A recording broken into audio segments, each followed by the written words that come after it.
sua igreja de Deus com a paz do Senhor Jesus. Amém, meus irmãos? Graças a Deus. Quem está feliz com Jesus essa noite? Quem pode dar uma salva de palmas bem alegre para Jesus?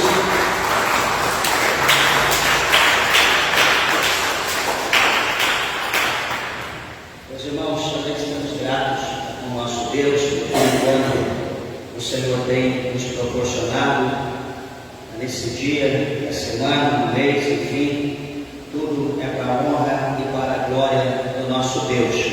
Quero ler a palavra de Deus esta noite com a igreja. Peço a você que, por favor, tire a sua Bíblia, Deus abençoe a gente. Abra comigo, por gentileza, o Evangelho segundo escreveu Lucas,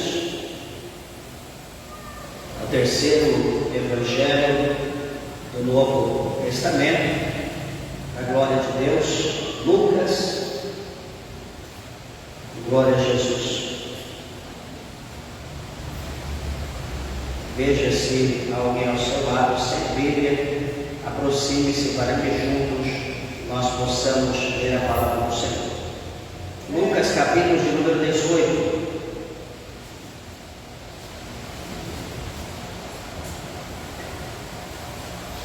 Aleluia, Jesus. Lucas 18, versículo de número 18. Está escrito assim: E perguntou-lhe um certo príncipe, dizendo: Bom mestre, que hei de fazer para herdar a vida eterna? E Jesus lhe disse: Por que me chamas bom? Ninguém há bom, senão um, que é Deus. Sabes os mandamentos? Não adulterarás, não matarás, não furtarás, não dirás falso testemunho, honra teu pai e tua mãe. E disse ele: Todas essas coisas tenho observado desde a minha mocidade. E quando Jesus ouviu isso, disse: Ainda te falta uma coisa. Vende tudo quanto tens, reparte-o pelos pobres, e terás um tesouro no céu. Vem e segue-me. Mas ouvindo ele isto, ficou muito triste, porque era muito rico. Amém, meus irmãos? Vamos orar a Deus. Peça para que Deus, o Senhor, venha falar conosco, venha abrir a porta da palavra e falar aos nossos corações, em nome de Jesus. Vamos orar. Clame a Deus. Maravilhoso Deus, amantíssimo, eterno, poderoso e bom Pai, Senhor Deus grande e fiel, da nossa alma, meu Deus, ela se alegra, meu Pai, neste momento, meu Deus, mais uma vez, ó Pai, porque aqui nós estamos, meu Deus, unidos, reunidos, no mesmo propósito, meu Deus do céu, no propósito de adorar, glorificar e bendizer o Senhor. Amado Deus Todo-Poderoso, abre agora, meu Deus e meu Pai, a porta da santa palavra, meu Deus. Venha falar comigo, meu Pai, com meus irmãos, as minhas irmãs, com a tua igreja, com os ouvintes de perto, os ouvintes de longe, meu Pai. Oh, meu Deus, alcança todos agora, Senhor, que nos ouve, meu Deus do céu. Ah, Senhor, pelas redes sociais, meu Pai, pelo Facebook, pelo YouTube, meu Pai do céu. Abençoa, meu Deus, a vida de cada um dos meus irmãos, de cada uma das minhas irmãs, dos ouvintes, Senhor. Alcança, meu Pai, supre, ó Deus, a necessidade de cada um, meu Pai. Abra, meu Deus, a porta do nosso coração, Senhor, e permita, meu Pai, que a tua palavra ela venha adentrar no profundo da nossa alma e que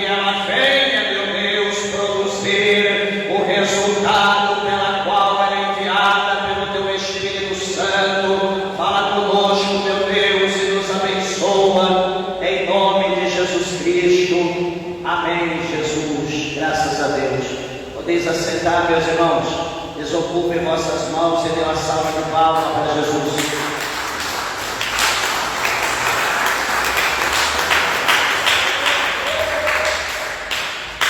Graças a Deus. Que bênção. Meus irmãos, eu peço por favor a tua atenção, a tua reverência, a palavra do nosso Deus. Tenho certeza que Jesus ele tem uma palavra para nós nessa noite.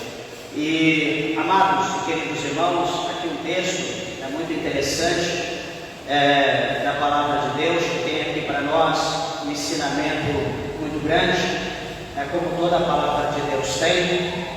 E aqui a Bíblia mostra para nós que o Senhor Jesus, ele fazendo a obra de Deus ali com os seus discípulos, depois de ter ali falado sobre os pequenos, sobre as criancinhas, Jesus agora, a Bíblia diz que ele vai chegar um certo príncipe, um certo homem, em outros evangelhos, fala um acervo de qualidade, fala um homem rico, e aqui está dizendo que este homem, sendo um príncipe, pelo seu poder que ele tinha financeiro, pelos seus bens, esse homem, tendo muita coisa, lhe faltava o mais importante, que era Jesus, ou melhor dizendo, ele tinha tudo, só que o que ele tinha certeza que aquilo não ia conceder para ele o reino dos céus, aquilo não era o caminho que ia levar ele a Deus.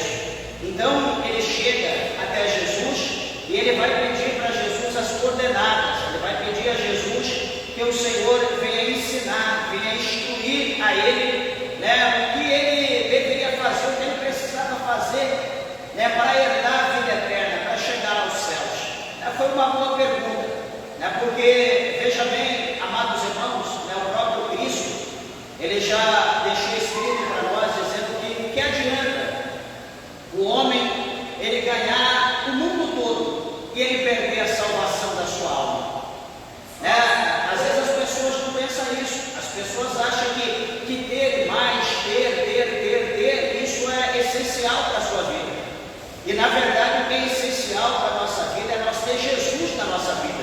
Jesus, o tanto que nós tivermos, o tanto que nós conseguimos, a presença dele na nossa vida nunca será suficiente. Sempre quanto mais da presença de Deus na nossa vida, melhor nós precisamos ter essa presença contínua, constante e abundância na nossa vida. Mas esse homem também tendo muita coisa, tendo riqueza, ele vai procurar Jesus para querer saber o que fazer, para poder herdar, para ele conseguir ter a vida eterna. Então o Senhor Jesus agora, ele vai dialogar com esse homem, Jesus vai conversar com ele, e a primeira coisa que Jesus vai perguntar, Jesus vai fazer uma pergunta, ele vai dizer para ele: por que me chamas bom? Jesus faz essa pergunta: por que você diz que eu sou bom?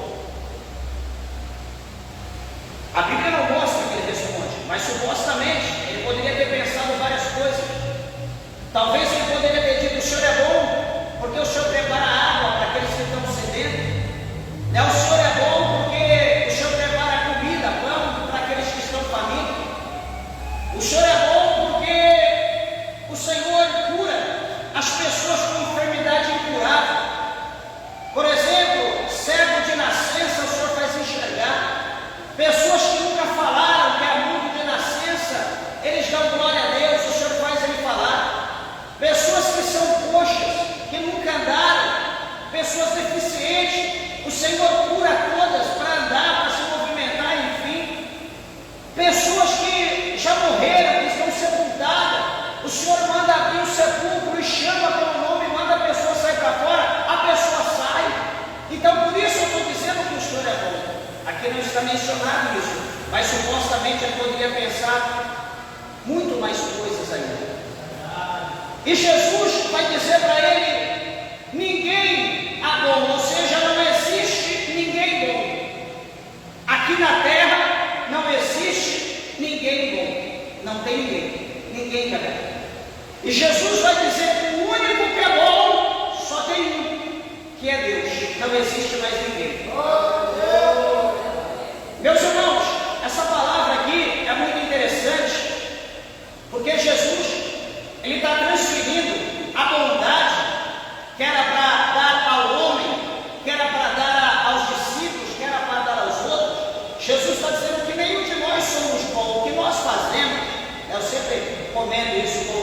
irmãos, que tudo que nós fazemos nesse mundo, nessa terra, de bom para alguém, ou enfim, quando nós estendemos a mão, qualquer coisa que nós fazemos por causa da presença de Deus, por causa do Espírito Santo de Deus na nossa vida.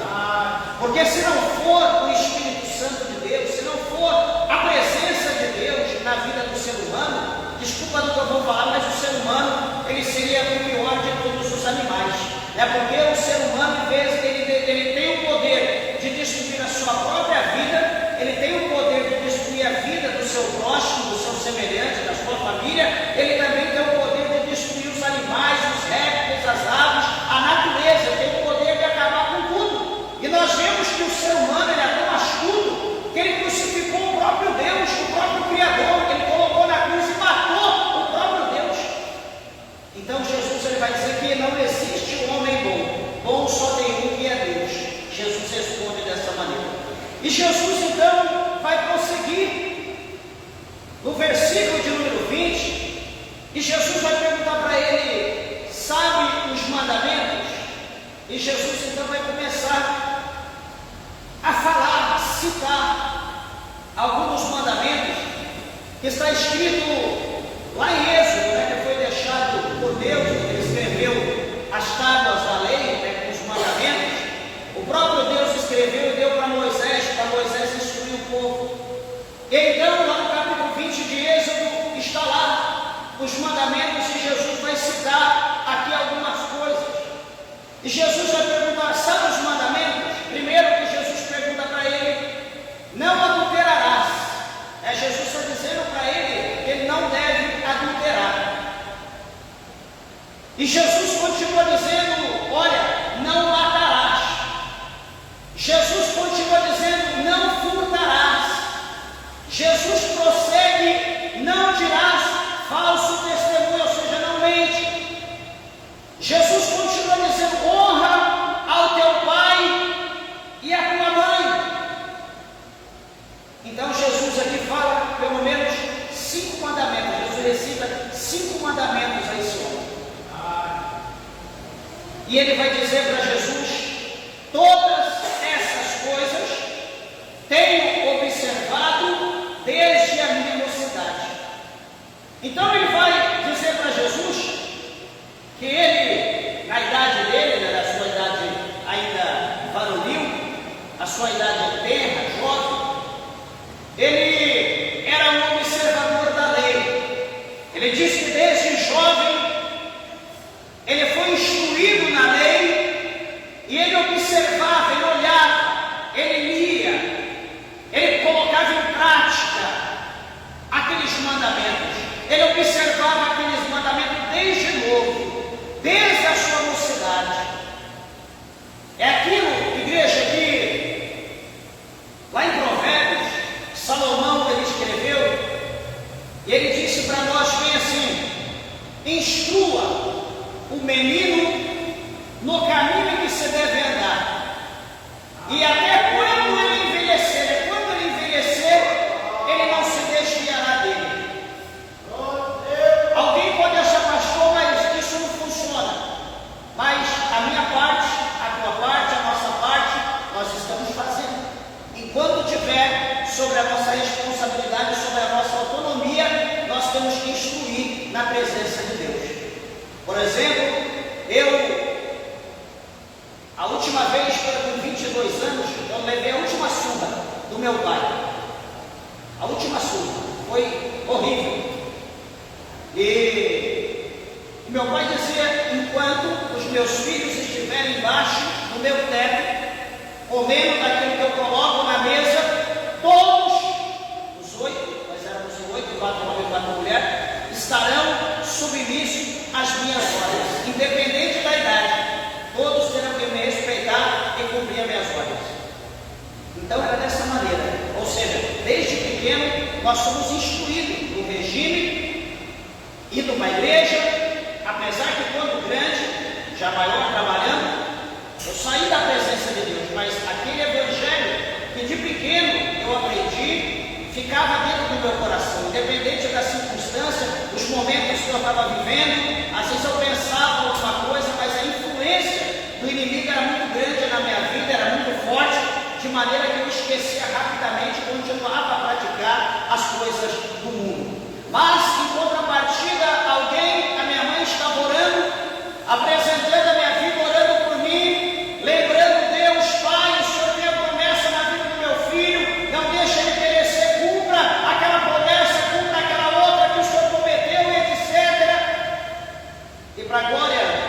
céus.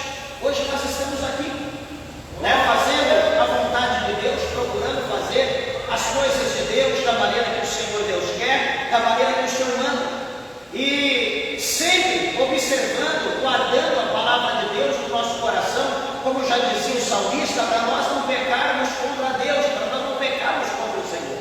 Porque, meus irmãos, o ser humano é por natureza, como eu falei e repito, o ser humano por natureza ele é mau. Não existe ninguém que seja bom de livre e espontânea vontade. Nós somos bons por influência ou por alguma coisa que nos interessa. Então nós até demonstramos que nós somos bons, mas na verdade nós não somos. Observa que, eu já comentei isso algumas vezes, observa que todo ser humano, quando nós vamos crescendo, a idade já ainda pequena, nós somos ensinados pelos nossos pais, depois somos ensinados numa escolinha, no prézinho, depois nós somos ensinados numa escola um pouco superior, depois em outra superior, depois no segundo grau, depois nós vamos para a faculdade, depois nós passamos mestrado, doutorado, etc., para que nós possamos adquirir conhecimento e ser uma pessoa polida em meio à sociedade. Só que em contrapartida, ninguém precisa procurar escola, universidade, faculdade, para a pessoa poder aprender, presta bem atenção, o que não deve fazer. Ninguém procura escola para aprender coisa errada. Por quê? Porque o mal, as coisas erradas já está em nós por natureza, já está na nossa carne, já está no nosso coração, já está no nosso sangue. Isso está dentro de nós. A Bíblia fala para nós, no capítulo 7 do Evangelho de Marcos, que dentro do nosso coração, lá no capítulo 7, verso 21 e 22, a Bíblia fala lá que o mal está dentro, os maus pensamentos, tudo que não presta, nasce, é gerado de dentro do coração do homem. Isso, quando está dizendo lá em Marcos 7, no capítulo 21 e 22, capítulo 7, verso 21 e 22, está dizendo lá que isso nasce do coração, está falando de pessoas que são crentes, não está falando do mundo, está falando de pessoas que têm Deus. O escritor lá, Marcos, está escrevendo para a igreja, escrevendo as palavras de Cristo, e Jesus está dizendo do povo que serve a Deus. Então veja que se nós que servimos a Deus, todo tipo de mal nasce dentro do nosso coração, pensa as pessoas do mundo que não têm a mente de Cristo, pensa as pessoas do mundo que não têm o Espírito Santo de Deus, pensa as pessoas do mundo que não têm nenhum tipo de conhecimento mínimo da palavra de Deus. Imagina como é a vida, como são os corações dessas pessoas. Então, queridos e amados irmãos, Jesus aqui ele mostra uma palavra que é interessante, que muitas das vezes nós queremos ir para o céu. Todos nós queremos, suponho que todo mundo que ouve, todas as pessoas da face da terra querem ir um dia para o céu. Se você fala quem quer ir para o inferno, só se a pessoa estiver muito endemoniada mesmo para dizer que quer ir para o inferno, mas 99,9% da população supostamente quer ir para o céu. Só que ir para o céu, como aqui Jesus ele vai mostrar para nós, não basta apenas ter um coração bom. Primeira coisa, precisa ter conhecimento. E conhecimento o quê? Conhecimento da lei, dos ensinamentos de Deus. Segunda coisa que nós precisamos ser o quê? Praticante. Não só conhecer, mas nós precisamos praticar. Ou seja, nós precisamos produzir fruto. Por que eu estou dizendo isso? Porque, como eu falei, todo mundo quer ir para o céu. Mas, quando Jesus fala que nós temos que renunciar, fazer renúncia, abandonar a carnalidade, abandonar o mundo pecaminoso, abandonar os nossos desejos da carne. Quando Jesus fala isso para nós, que nós devemos renunciar, aí o que nós vamos fazer? Nós vamos coçar nossa cabeça, nós vamos baixar a cabeça, vamos dar meia volta e vamos embora. Nós vamos esperar outra oportunidade, outro dia, que Jesus supostamente esteja de bom humor, que Jesus supostamente vai que Jesus não esteja supostamente tão duro, que Jesus esteja, quem sabe, numa noite boa, que ele dormiu bem, ele comeu bem, ele descansou bem. Hoje Jesus está, sabe, com aquela alegria, Jesus está feliz na vida, Jesus ganhou muita alma, muitas pessoas se entregou a Deus, as pessoas deram presente para Jesus. Opa, agora então é o momento de eu chegar e querer Jesus do jeito que eu estou para ir para o céu. Supostamente Jesus não vai falar para mim deixar isso ou aquilo para mim ir para o céu. É assim que a gente pensa. A gente quer ir para o céu, mas nós não queremos renunciar às coisas. Nós não queremos. Tem coisas, meus irmãos, que são pecados nossos, que são expostos, que são externos, que nós vemos, nós sabemos, e as pessoas que estão ao nosso lado vê e também sabem. Um exemplo: um pastor está dirigindo a igreja e amanhã, mais cedo ou mais tarde, ele tem um problema na vida sentimental, ele separa da esposa dele. Tem problema dele separar? Não. Até que a morte o separe, mas houve um problema, ele separou. Não era para separar, mas separou. Até aí tudo bem. Só que daqui a pouco, mais cedo ou mais tarde, o mesmo pastor que estava separado, agora está com outra senhora, supostamente mais nova que a esposa dele, está feliz da vida, que agora é a preparada que Deus preparou, e ele está ali fazendo a obra, sendo enganado pelo inimigo, achando que aquela atitude, achando que aquela ação, achando que aquela responsabilidade que ele assumiu é de Deus e que Deus não vai reprová-lo, que Deus não vai adverti-lo e que, independente da situação, ele ganhando alma, fazendo a obra para Deus, amanhã ele vai para o céu. Tudo bem, as almas que ele ganhar, que não seguiu o exemplo dele, mas seguiu o exemplo da Bíblia, porque se seguir o exemplo dele também não acredita. Alguém pode dizer: pastor, por quê? O que está escrito aqui? Não adulterarás. Foi o primeiro dos mandamentos que Jesus cita, capítulo 18, verso 20. Você sabe os mandamentos? Não adulterarás. O que é adultério? Adultério é a pessoa que é casada ou casada e que tem um relacionamento extra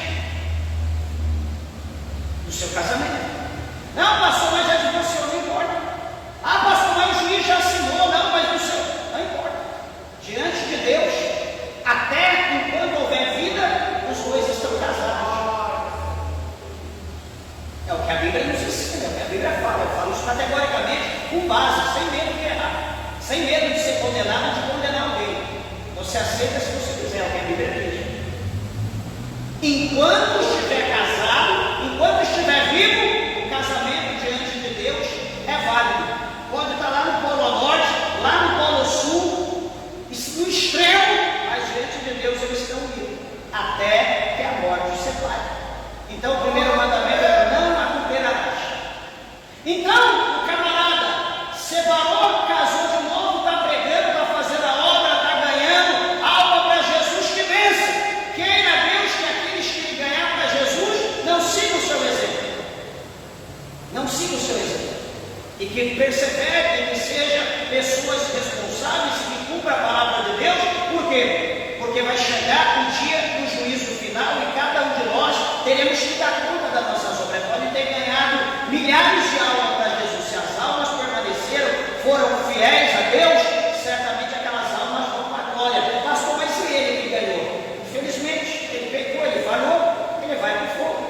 Pastor, mas Deus não pode fazer isso. Meus irmãos, por que Deus não pode fazer isso? Qual é o que nós temos para impor a Deus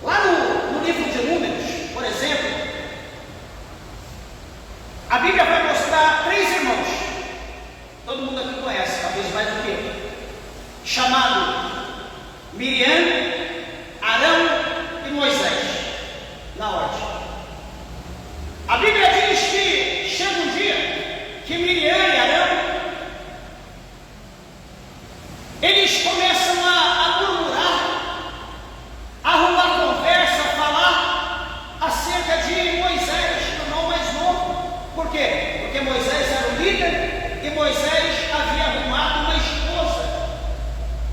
E essa esposa era uma esposa de cor, era uma mulher diferenciada. E eles começaram a questionar, em outras palavras, madeira nas costas de Moisés, falando, era irmão de sangue, não era pessoas de fora, sacerdotes, era irmão de sangue. Eles tinham o direito de falar, porque ele era mais velho do que Moisés era o menor. Mas o que vai acontecer, meus irmãos? Ao sendo ouvido, ouviu. O ouvido de Deus ouviu. E Deus disse para ele sair, que Deus queria conversar com ele. Deus queria fazer uma reunião. E Deus vai perguntar para Miriam, vai perguntar para Arão e vai dizer: vocês pensam que são quem? Para falar do meu servo, para falar do justo, para falar de Moisés, o meu servo. Quem são vocês? Vocês pensam que são quem para falar dele? Meus irmãos, por que Deus ele sai rapidamente em defesa de Moisés? Por que Deus sai? Era irmãos. Miriam e Arão podiam puxar a orelha dele, é irmão. Ah, meu irmão, eu faço o que eu quero. Peraí, calma. A gente não entendeu. Na vida de Moisés havia algo que não foi Miriam e nem Arão que havia dado.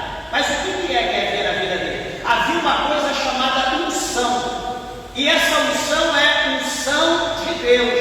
Estava derramada sobre a vida de Moisés. E essa unção não era algo pouco, não era algo mínimo, não era algo limitado.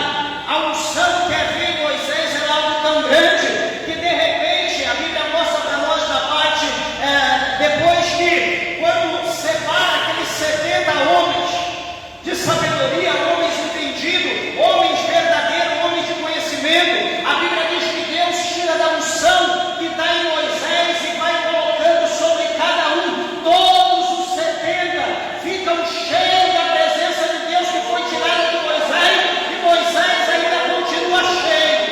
Deus vai julgar, Deus vai vingar, Deus vai defender Moisés, porque em Moisés havia algo que era de Deus, era a unção, e eles não estavam respeitando a unção que estava sobre a vida de Moisés. Mas alguém vai dizer: pastor, mas o que isso tem a ver com a situação do adultério? É simples. O Senhor falou: Moisés, ele é meu amigo. O meu negócio com Moisés é olho a olho, boca a boca. Meu negócio com ele é direto. Só que com vocês, com meus servos, os profetas, com vocês, a forma de eu falar com vocês é por sonho ou visão. Agora com Moisés é olho no olho, boca a boca. É diferente, olha o mistério. Você está entendendo como que é as coisas? Então, Moisés era um homem próximo, era amigo de Deus. O que vai acontecer, meus irmãos, para não tomar tempo? Chega um momento na vida de Moisés que a opressão pela murmuração do povo, pela expansão, pelo crescimento, pela murmuração, Moisés ele ficou tão nervoso, Moisés ficou tão irritado, porque não aguentava mais murmuração. Meus irmãos, todo murmurador vai para o inferno, se não se arrepender, pode ter certeza disso. Porque a pior coisa que existe na vida do casal, na vida de uma família, dentro da igreja, é espírito de murmuração, é a pior coisa. O homem não suporta, Deus também não suporta. E aquele que para o inferno, sendo murmurador lá no inferno, vai sofrer muito, porque nem o cão suporta murmuração no seu ouvido.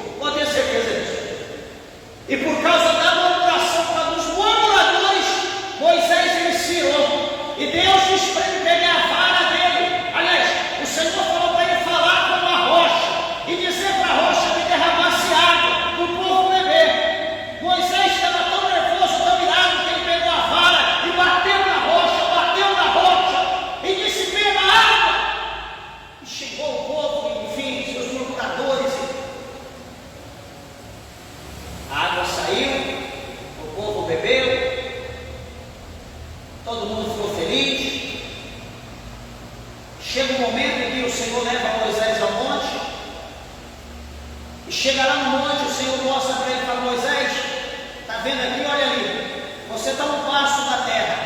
Meu Deus, essa é a terra que emana leite e mel.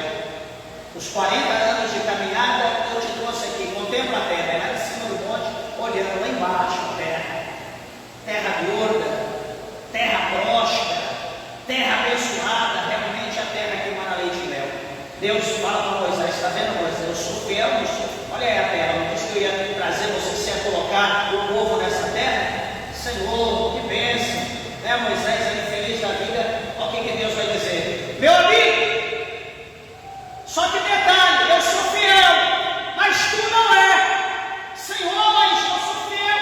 Não, lembra lá atrás que eu mandei você dizer para a rocha derramar água? Você estava irado, a ira estava no teu coração e você bateu na rocha, você bateu com o cajado na rocha e mandou o povo beber água. Bebe água, seus miseráveis, murmuradores.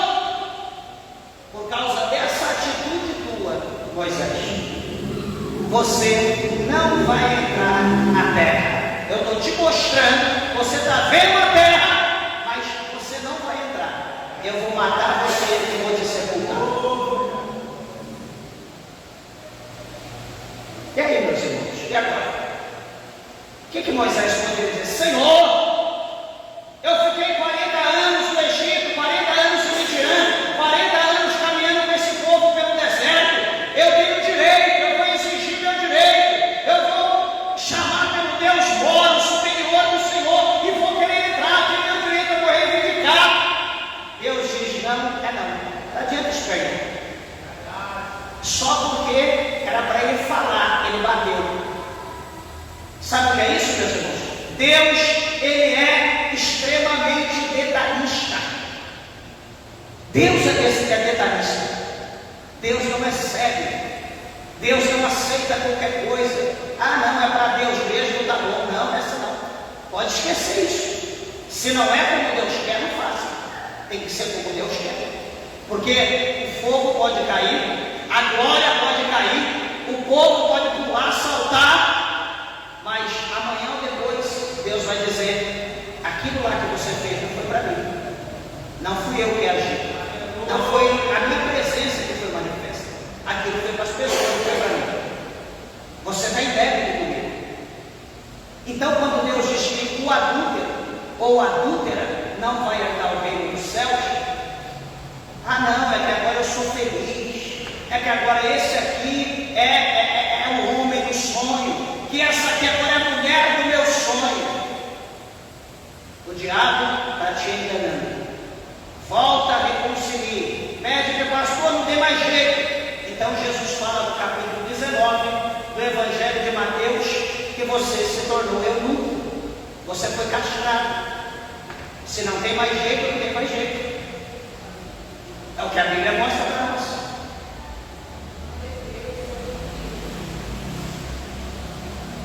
Pastor, mas Deus quer ver a gente feliz.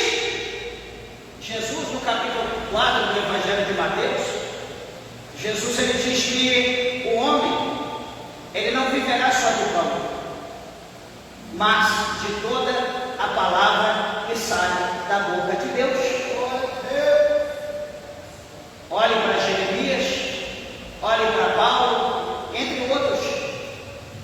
Vivi uma vida exclusiva para Deus, sem se contaminar com esse mundo. Pastor, mas era deles. Mas você não quer ser salvo? É o preço pela salvação. A gente às vezes não dá valor pelo que nós temos e a gente joga fora, achando que a gente vai tomar algo melhor, que Deus vai dar algo melhor para nós. Só que o melhor Deus já deu, só que nós não soubemos cuidar daquilo que Deus deu. Agora é tarde. Então você pode adulterar? Pode, hoje está podendo casar de novo, recasar, só que a Bíblia está dizendo que não. Esses pastores, esses mestres que estão ensinando que pode, vão tudo para o inferno, porque a Bíblia mostra isso, e quem está seguindo eles também não tudo para o inferno. É simples.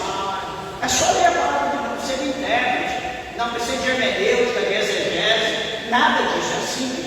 Está está aqui, no bom português, clarinho para mim. Lá no Éden, a coisa mais simples ainda. Está, Adão recebe a notícia de Deus, ó, não come dessa árvore aí do centro do jardim. Se você comer dela, a árvore da vida, a árvore da ciência do conhecimento do bem e do mal. Se você comer, você vai morrer. Nem toca nela. Beleza, Senhor, eu vou fazer isso. Eva, você não pode chegar ali perto. Nós não temos autoridade, não temos permisso de Deus, né? Deus não permitiu nós tocar nem comer do fruto. Todas as outras podemos, ali não. Tá bom, Adão. Chega um dia, a serpente vai dizer: eu te garanto, pode comer. Eu te garanto, dou toda a autonomia, coma. Porque Deus não quer que você coma, porque se você comer, você vai ser igual a Ele. E Ele não quer que tenha concorrente. Então come, eu te garanto, pode comer, que nada vai acontecer, você não vai comer. Eva comeu, ela mandou dar também para Adão, Adão comeu, e então o pecado entrou no mundo. E o que aconteceu? O Senhor, naquela mesma hora, deu um chute em Adão, deu um chute em Eva, deu um chute na serpente, colocou todos para fora do Éden, e colocou ali o querubim com a espada de fogo, guardando a árvore da vida, o jardim do Éden. O que eles fizeram? Qual foi o pecado? Tanto de Adão quanto de Moisés foi o mesmo: desobedeceram. Quais são os nossos pecados? Desobedecemos. Deixamos de dar crédito daquilo que não. Isso aqui foi naquela época. Meus irmãos, a palavra de Deus é uma só. Hebreus 13:8 está escrito que Deus é o que o Senhor Jesus Cristo é o mesmo ontem, hoje e eternamente. Nele não tem sombra de variação. Você quiser errar, quiser fazer o que é errado, alguém está te protegendo, tudo bem, mas essa pessoa que está te protegendo, que está sendo teu mentor, ele vai para o fogo e você também vai. Desde que há um arrependimento prévio, porque pelo contrário não haverá salvação. O negócio com Deus é sério, Deus não muda. A segunda coisa que o Senhor Deus ele diz, o primeiro é não adulterarás, o segundo é não matarás. Ele está mostrando aqui para nós que o poder de tirar a vida não cabe a nós. É como até mesmo Ezequiel, o profeta Ezequiel, ele escreveu cheio do Espírito Santo dizendo que o Senhor Deus, o próprio Deus, ele não tem prazer na morte do ímpio, mas que esse ímpio, ele se converta, ele se arrependa dos seus pecados e viva. Então, se o próprio pecador, o próprio ímpio, Deus não tem prazer na morte dele, agora eu, pecador, tanto quanto ele, vou lá e vou tirar a vida dele, porque ele errou, porque ele fez isso ou fez aquilo, eu vou eliminar ele da face da terra. Eu não tenho esse poder, meus irmãos. O único que tem o poder de tirar a vida, só tem um, e o nome dele é Jesus Cristo. Por quê? Porque ele que é o autor da vida. Ele deu a vida, ele pode tirar a vida. Foi aquilo que Jó, ele disse no capítulo 1 do seu livro: o Senhor deu, o Senhor tomou, bendito seja o nome do Senhor. Então nós não temos o poder de matar, nós não temos o poder de tirar a vida de ninguém.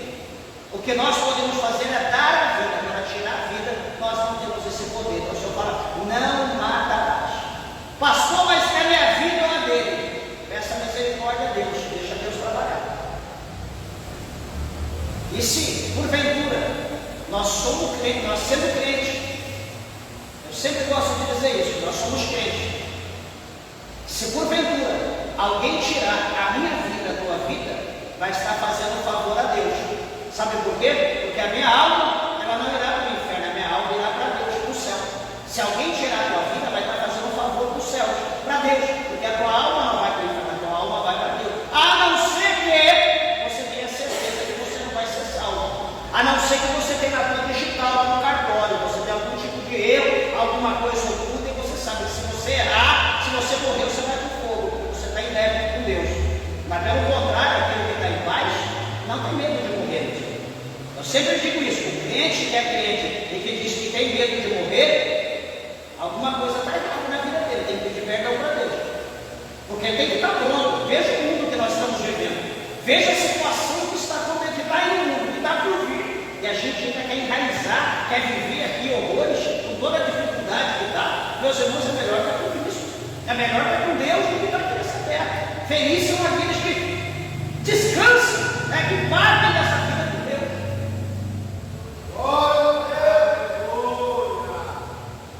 O terceiro que o Senhor diz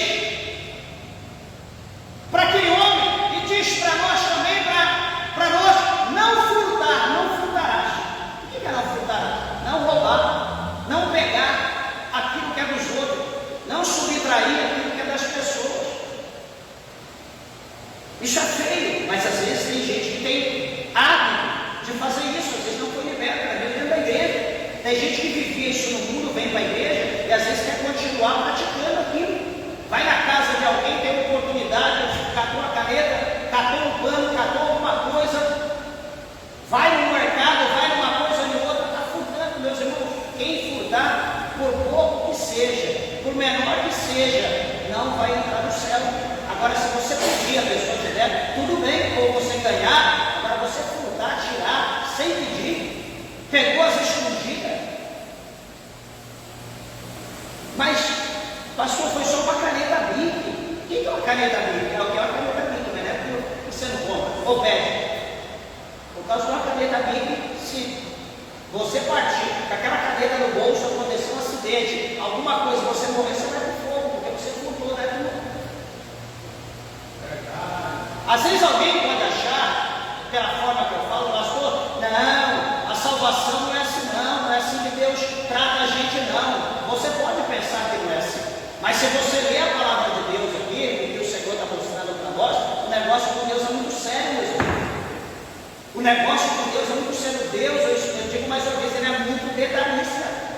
E a palavra do Senhor está explícita aqui. Se Deus não fosse detalhista, seria apenas só um grupo. Está dentro daquele grupo. Não peques. Pronto. Mas o que é pecado? Não sei. Deus só está dando não peques. Mas não, se ele não esmiuçar, dizendo que é pecado, não poderia cobrar essas coisas aqui de nós. Mas se ele deixou escrita uma por uma, então, meus irmãos, o negócio vai ser sério.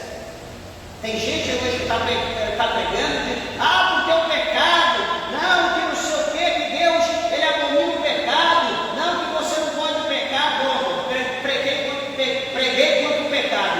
Mas o que você falou? Você falou hamartia? Você falou pecado? Você falou condenação? Mas o que a pessoa entendeu do pecado que você falou? O nome pecado.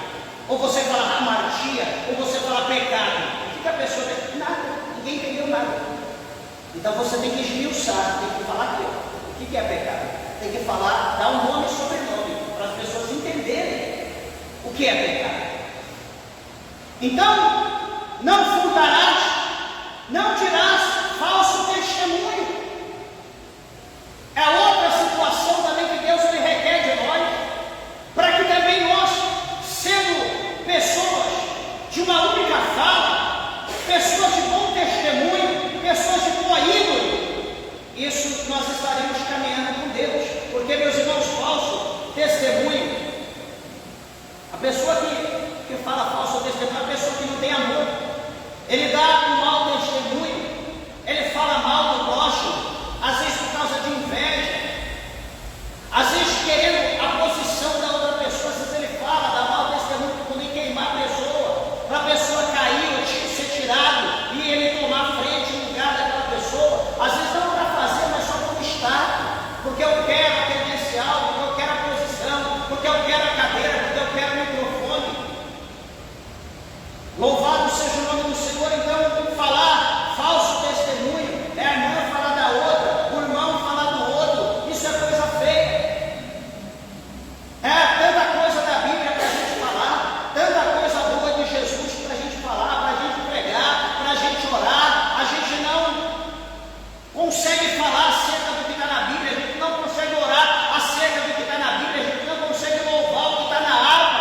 Mas se a gente sentar com alguém do nosso lado, tem ali uma Coca-Cola gelada, tiver uma sombra, um ventinho bom, que venha horas que nós vamos conversar, papear, falar, que deve e o que não deve, nós vamos falar por um bom tempo. Isso pode ter certeza. Então essas coisas não são agradáveis a Deus. Deus está condenando aquela palavra dele. Não dirás falso testemunho. E por último aqui, ele encerra, ele fala acerca que o homem, ele deve honrar o seu pai e a mãe. Honra o teu pai e a tua mãe. Aí o apóstolo Paulo, ele fala em Efésios, dizendo que o homem, ele deve honrar, para falar que o homem, né, o sufixo, né, aliás, o gênero masculino e feminino, o homem, ele deve honrar o teu pai e a tua mãe, como Paulo diz, porque ele é o primeiro mandamento com promessas. Ele diz que você honrando teu pai e a tua mãe, que é o primeiro mandamento com promessa, os teus dias de vida na terra serão prolongados, e tudo o que você fizer será abençoado, você será próspero.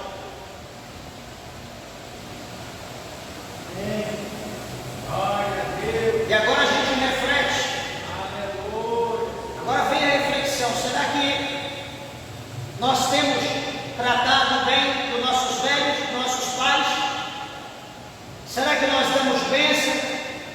Será que nós o abraçamos, o beijamos, dizendo eu te amo pai, eu te amo mãe? Será que a gente lembra do aniversário, manda uma mensagem, dá alguma coisa, comemora, canta um parabéns, se alegra com eles ou chora com eles no momento? Tem gente que passa aniversário do pai e da mãe, nem lembra. Lembra de todo mundo, mas não lembra dos pais. Joga o pai lá no asilo, joga o pai numa casa de repouso, põe na casa de repouso, fica aí, daqui a pouco eu volto, vai embora, muda para outro estado, deixa o pai lá, vai. Sabe quando uma pessoa dessa vai ser próspera? Nunca. Vai ser abençoada? Nunca. Os dias de vida desse povo é curto. É como você vê hoje os jovens, né? Um bom exemplo para nós hoje. Por exemplo, lá em São Paulo, há 13 anos atrás, há 11 anos atrás, antes de vir para cá, a vida dos jovens lá em São Paulo, a maioria, lá da capital, máximo 20 anos, 18 anos já era velho, morrendo cedo. Agora por quê? Desobediente ao pai. Entra no mundo do crime, no tráfico, no pecado, desordenado, no roubo, tudo isso aqui que Deus falou para não fazer, os jovens estão fazendo. E quer ter vida longa? Não vai. Não tem vida longa. Aqui mesmo no nosso não tem vida longa. Está aí morrendo o tempo todo, entrando no pecado, entrando nas coisas erradas. Não vão ter vida longa, tão poucos é próspero.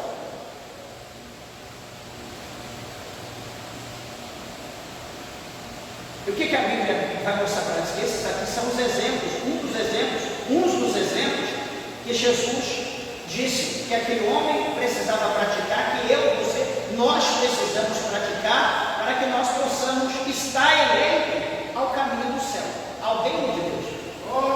Aquele homem então ouviu, como nós estamos ouvindo. Aquele homem poderia se alegrar, como talvez se alegrou por um pequeno espaço de tempo. E ele vai dizer para Jesus: todas essas coisas tenho observado desde a minha mocidade. Que bênção! Jesus olhou para ele: realmente, você está falando a verdade. Eu estou vendo que você está falando a verdade. A sua palavra é verdadeira. Você pode estar dizendo: pastor, tudo isso eu tenho praticado, eu tenho guardado tudo isso. Pastor, realmente é de Deus. Deus só está confirmando que eu tenho praticado sempre. Aí Jesus vai ficar feliz da vida. Jesus fica maravilhado. E Jesus agora, ouvindo isto, disse para aquele homem: ouça, ainda te falta uma coisa. Ué, mas Senhor, não é os seus mandamentos? Mas eu olhei em você e eu vi que falta outra coisa. Eu olhei dentro do teu coração, eu vi algo dentro do teu coração que você precisa fazer ainda. Só dizer: Senhor, diga que eu faço. Jesus disse: ainda te falta uma coisa, vende tudo quanto tens, reparte pelos pobres e terás um tesouro no céu. Vem e segue. E agora? Jesus olhou para o coração dele. Jesus viu que ele tinha muitos bens, ele tinha muitas prosperidades, ele tinha muito dinheiro. Jesus olhou para o coração dele e viu que ele era um tanto quanto avarento. Aquela famosa frase que diz: mão de vaca. Aquele homem era avarento, ele não abria mão para ninguém. Jesus viu que todos os outros mandamentos eram beleza, mas quando tange aquilo de abrir a mão, de ajudar, de colocar o amor em prática, ele não fazia. Jesus falou: então te falta uma coisa. O que é, Senhor? Vende tudo que tu tens, dá aos pobres, venha e me siga, porque fazendo assim você terás nos céus um tesouro. A pergunta é: se Jesus perguntar isso para nós, o que nós vamos falar para Jesus? Será que nós vamos dizer: Senhor, se o Senhor está dizendo, amém, assim seja, vamos fazer. Eu estou seguindo o Senhor, o Senhor vai cuidar de mim. Se a gente tiver fé, como aconteceu no capítulo 19, no versículo 8 de Lucas. O que Jesus disse? O que aconteceu? Jesus estava na casa de Zaqueu. Zaqueu, sem Jesus falar, Zaqueu disse: Senhor, Zaqueu era rico. Ele disse: Senhor, eu vou pegar a metade dos teus bens e eu vou dar aos pobres. Jesus, se eu defraudei alguma coisa de alguém, eu vou devolver quadruplicado. Jesus olhou para ele e disse: realmente, esse é filho de Abraão, a salvação veio nessa casa. Então, olha o coração de Zaqueu, espontâneo, de dar aquilo que ele tinha em excesso. Ele sozinho não ia poder consumir tudo aquilo. Então ele disse: eu vou dar metade. A princípio eu dou a metade, talvez depois eu darei mais. Mas esse aqui não. Jesus disse: vende tudo, dá aos pobres, vem e segue, que vai ter um tesouro no céu. O que vai acontecer com esse homem? Versículo 23, do capítulo 18. Mas, ouvindo ele isto, ficou muito triste, porque era muito rico. Você acredita? O que ele fez aqui? Ele preferiu a glória do mundo do que a glória de Deus. Ele preferiu ganhar o mundo todo e perder a salvação da sua alma. Meus irmãos, alguém pode dizer: pastor, mas Deus ele é contra as pessoas ser ricos? Não, de maneira alguma. A Bíblia diz que Deus ele tem prazer na prosperidade do justo. Veja que Jó era justo, era rico, era abençoado. Davi, a Bíblia está cheia de homens ricos. Só que o que Deus condena é a avareza. O que é a avareza? É a pessoa colocar o olho naquilo, é começar aquilo ser um Deus, a pessoa começar a idolatrar aquilo, a pessoa não lembrar de mais ninguém, não querer fazer mais nada, viver só para aquilo, não ter mais nada além daquilo. Então aquele homem, que era rico, ele amava a riqueza, ele amava a mamão, ele não queria saber de Deus.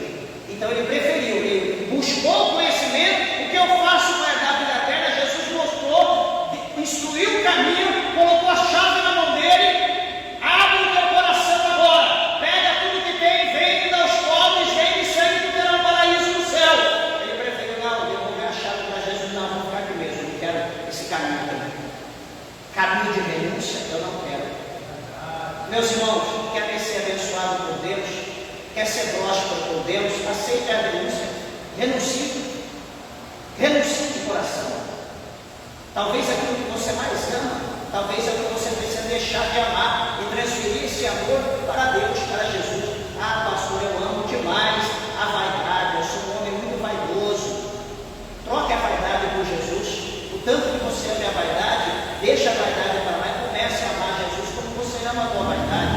Pastor, sua mulher é muito vaidosa, né? Deus sabe que Deus conhece. A vaidade vai te levar para o inferno. Está lá em Gálatas, no capítulo de número 5, no versículo 19 e 20,